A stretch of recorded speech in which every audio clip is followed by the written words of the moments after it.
कि अपनी माँ की आंखों में अब आंसू ना आए। कहा जाता है कि अगर किसी इंसान का बुढ़ापा अच्छा बीत गया ना तो वो जवानी के सारे गम भूल जाता है। जवानी में उसको क्या मिला क्या नहीं मिला वो उसके लिए मायने नहीं रखता है, लेकिन बुढ़ापा हर इंसान का अच्छा जाना चाहिए, हर इंसान का अच्छा जीतना चाहिए। तो ये बात मैं सिर्फ भाइयों से नहीं कह रही कि अपनी माँ को आप अच्छे से रखिए, ये बात मैं बहनों से भी कह रही हूँ कि अपनी माँ का तो ख्याल रखिए ही, आगे सास का भी उतना ही ज्यादा ख्याल रखिएगा।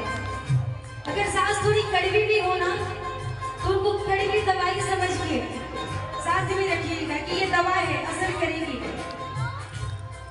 कड़वी दवा भी असर करती है ना, जब डॉक्टर लिख के देता है तो हमें कड़वी दवा भी अच्छी लगती है क्योंकि वो हमारे लिए असरकारक है। तो इसलिए वो सास अगर थोड़ी कड़वी है तो उसको प्यार से समझा के रखिए, लेकिन कभी वृद्धा आश्रम मत ले जाइएगा। आज के दौर में ये भी हो रहा है, जैसे जैसे हमारे घर बड़े हो रहे हैं, हमारे पास सुख सुविधाएं ज्यादा आ रही हैं, वृद्धा आश्रम भी बढ़ रहे हैं। धनबाद भी पता नहीं कितने वृद्धा आश्रम।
लोग इसको बुरा बोलेंगे लेकिन मैं बुरा नहीं बोलूंगी। भूल जाना भवना वाली को चुनरी चढ़ाना, भूल जाना भवना वाली को चुनरी चढ़ाना। क्यों? इधर माँ की दवा ना हो घर में, माँ की तबीयत खराब है, माँ की दवा नहीं ला रहे हैं बेटा, लेकिन बेटा क्या कर रहा है? तीरथ कर रहा है। मेरा बेटा माँ कितनी भी अगर उसको बुरा भी होगा ना बेटा तो भी वो उसको अच्छा ही बोलेंगे।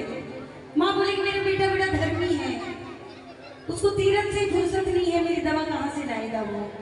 पर वो कभी ये नहीं बोलेगी कि मेरा बेटा बड़ा खराब है, वो मुझे दवा नहीं ला के देता और खुद तीरथ करता रहता है।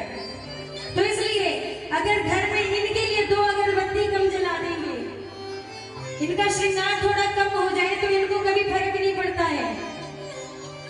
अगर जिस घर में माँ की पूजा हो रही है, जिस घर में माँ को पूजा जा रहे हैं, जिस घर में माँ की सेवा हो रही है, उस घर में ये सेवा कभी नहीं मांगती है।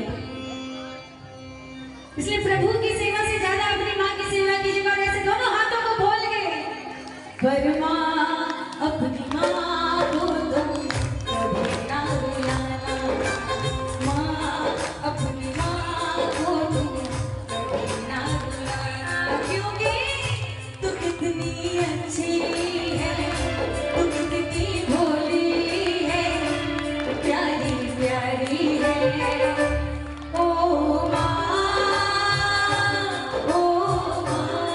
किसकी माँ प्यारी है वो कहिएगा अपनी माँ के लिए।